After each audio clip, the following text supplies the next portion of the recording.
Here's the solution to the Monty Hall dilemma. As you recall, at the end of Let's Make a Deal, Monty Hall, who's the host of the show, shows the contestant 3 doors. Behind one door is a fantastic prize like a brand new car, and behind the other 2 doors is a really lame prize like a goat. Now, there's 3 possible outcomes for this scenario.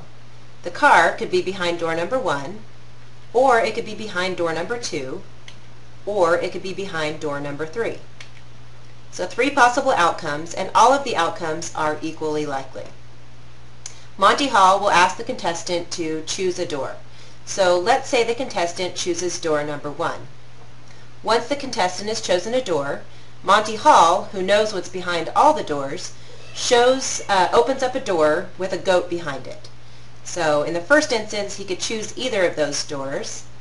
In the second scenario, he would have to choose door number 3, and in the third scenario, he would choose door number 2.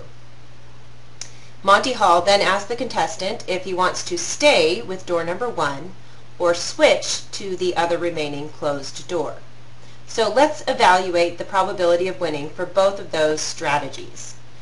So option number 1, stay. Okay, so if the contestant decides to stay with door number 1, you can see there's 3 possible outcomes.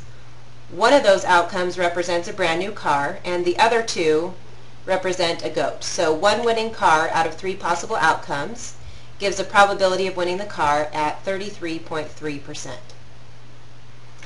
What about the switch option? Well, the contestant would still choose an original door. In this case, let's say they choose door number 1. Monty Hall would open up a door with a goat behind it. Now, instead of staying with the original choice, the contestant would switch to the other remaining door. Now that we've switched to the other remaining door, you can see that 2 of the 3 options here represent a brand new car out of 3 total options, making the probability of winning a car in this case 2/3 or 66.7%. So if you're going to play on Let's Make a Deal, switch is going to be the best option to go for.